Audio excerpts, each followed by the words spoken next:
everybody. I'm Amanda Smith from livingthatworkinghomemom.com. And I am here today with Sara Lingenfelter, and she is a virtual assistant. Thanks so much for joining me today.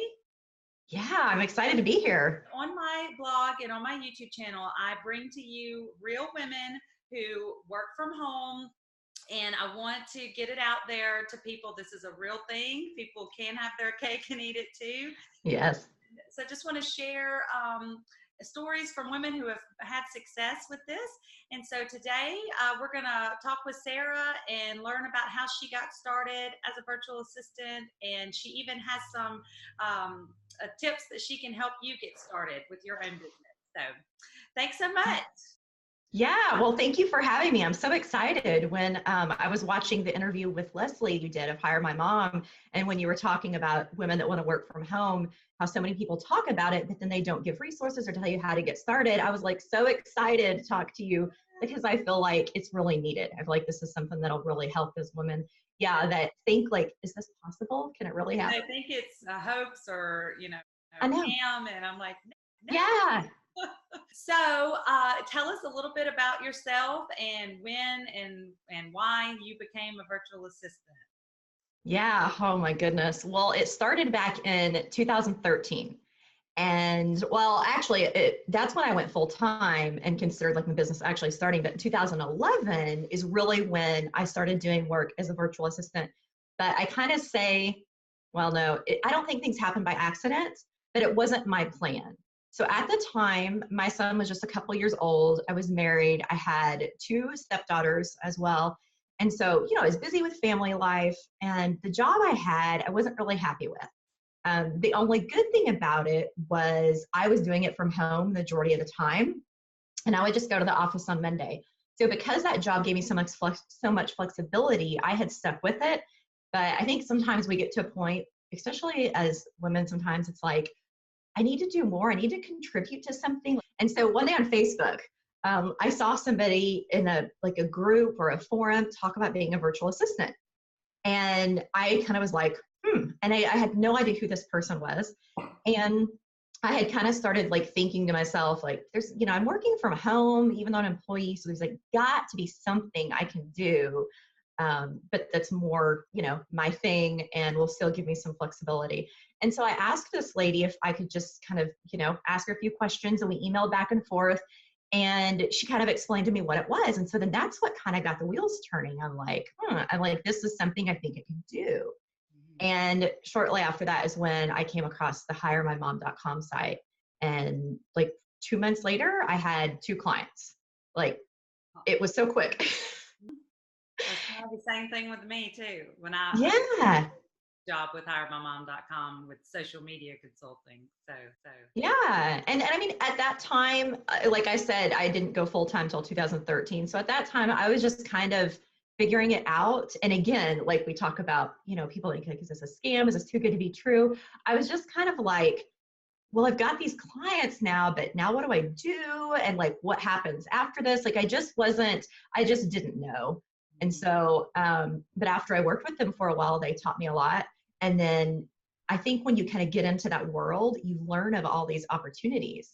And that's when I was like, oh my goodness, it's endless. There is so much out there.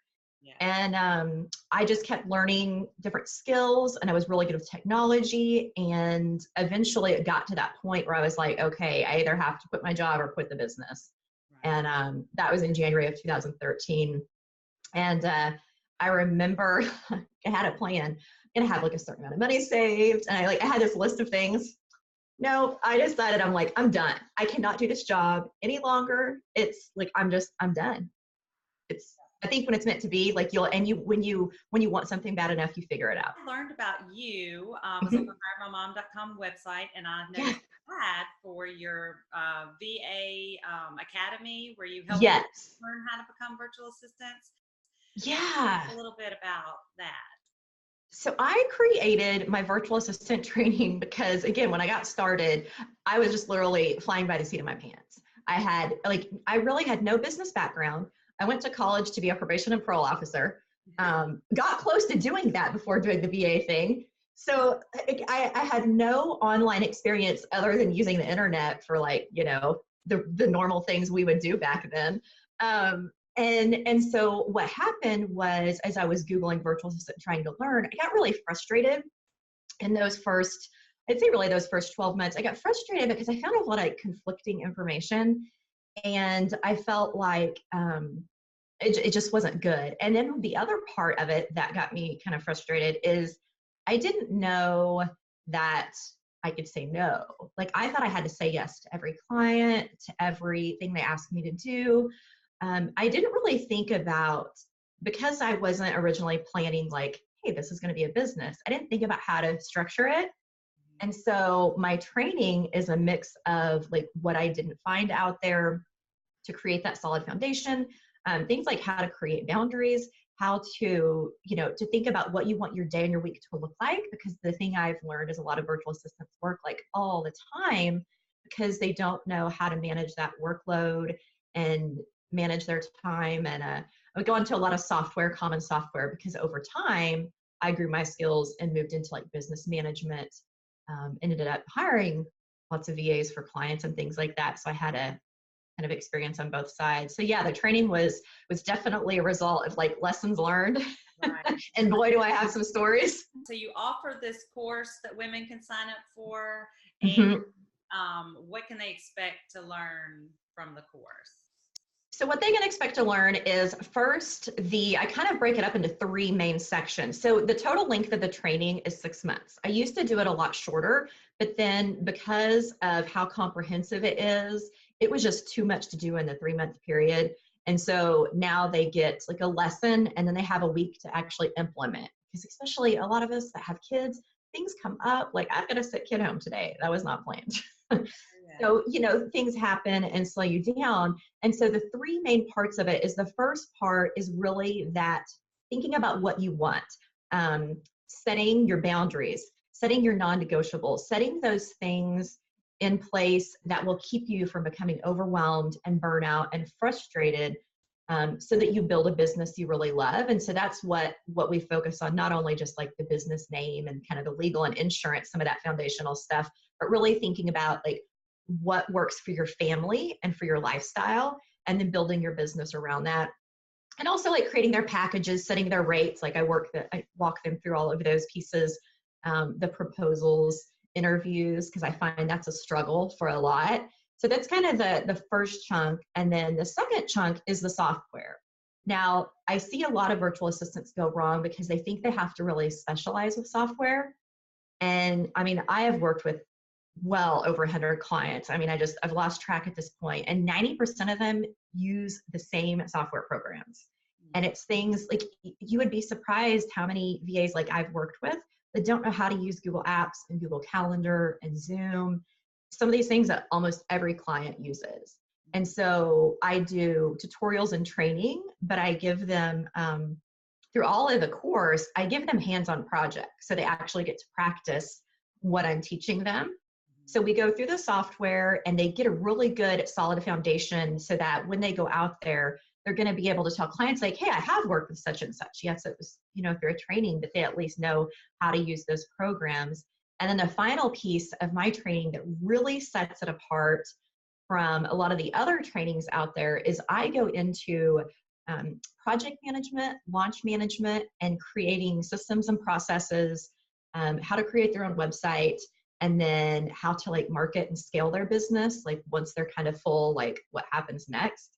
And so, a lot of like what I've had happen with some moms is like when their kids are little, they just want to work, a few hours. But then when those kids get older, they're like, oh my gosh, now I want to build this really big. And so with my training, they can actually be in that position to take a lot higher level clients and offer skills that other virtual assistants don't have. Because again, these are things that almost all clients need help with launches, and I give them like templates and resources and all kinds of things, to where they can really leverage skills that are in demand and charge higher rates because of that. And then if they really love an area, then they can kind of decide to, focus in that, like, oh, I want to focus on project management or one of the others. What are some type of clients that like type of businesses that you've helped? Oh, goodness. So I've worked with a lot of different ones, but definitely authors and some speakers. I've worked with a professional entertainer. He was a juggler. He was one of my first clients, and we're still friends to this day. Like I worked with him for like 3 or 4 years. He was awesome. But he had a coaching program for entertainers. So I work with a lot of clients that have online courses, programs, things like that. But I've worked with teachers, like I said, authors, a feng shui consultant. It's really been a variety of industries. It's just those people that have that business online and use a lot of technology, because I was always really good with the technology and use Infusionsoft a lot. That's something I learned over time. And so work with those clients that kind of needed those specific skill sets. Yeah. What would you say, like beginner to average virtual assistant would make salary wise? That is a great question, because the talk of money and rates can be a huge controversy. So instead of like a yearly salary, what I usually do is break it down to kind of what the hourly rates are, because a lot of clients, when they list a job, they're going to, if they have a budget, they may say, hey, I'm looking for someone between, 15 or 20 or 20 and 30. So I'm just going to say this, as a disclaimer, there's going to be a lot of people that argue with this, but because I've hired so much, I know what clients really will pay. And so the beginner VA that has no experience, no training, can charge between 15 to 20 an hour. If you have experience, whether it's you've worked with a client or maybe you've just really dove in and use different software on your own and learn things, then you're going to be able to charge usually 20 to 25.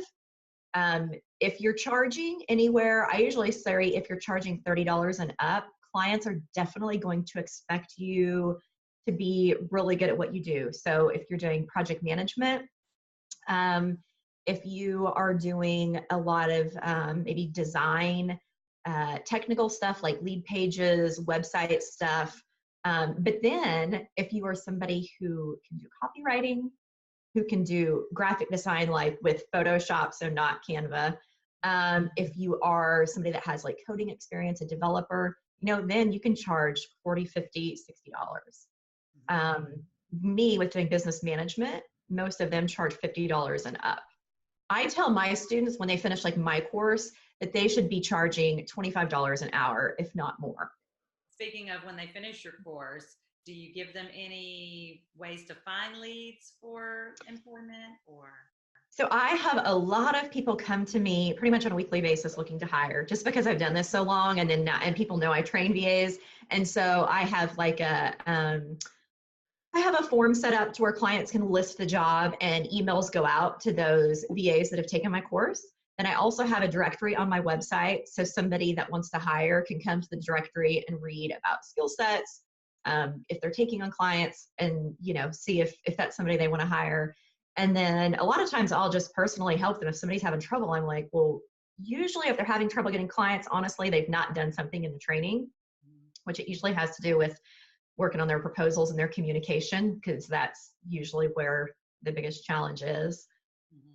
And then sometimes working within my business, it just depends what my needs are, especially with projects. If somebody's going through the training, I always have something that needs to be done. If you could give one piece of advice to somebody looking to work from home, what would you tell them? Ooh, one piece of advice, that's really hard. Well, because I would say there's like two things that really come to mind. And one is, because I didn't do this when starting, and again, this is something I help them to figure out my training, is to figure out how much you can really work. So if you're a mom and you have kids, especially if you have little kids at home and you don't want to work after school, like you need to get really, really clear on how many hours can I work? And are you going to work on the weekends? Are you going to work in the evening? Because what happens is if you're not clear on that, then usually you overcommit and you're not able to meet the needs of the client. And then you end up losing that client, and then it gets discouraging. So that would be one thing, is just to get realistic about how much time you have to actually work. And then the second thing, because again, this was a huge mistake I made, is do not say yes to everything. Do not try to do. So whether it's every client, every like task they ask you to do, or software to learn, like it is totally okay to say no, and I highly recommend it. Right. I just really want to stress to everybody that there are real people that really do this. Just Yes. believe in yourself and look, make a little effort and invest in yourself too, which we didn't Yes. speak about the investment of your course. Yeah. But what does your course start at, or? So I have it a couple different ways. One is somebody can do 12 payments of $97. And that is because I know money is oftentimes an issue, especially if you've got a family, you're probably on a budget. If you're not working, you're trying to get something started. Like I can sympathize with that. And so you can pay it over those 12 months. And even though the course itself is 6, people get another 6 months with me. So they get one-on-one calls, they get questions answered, they get a private Facebook group, so they still get that support.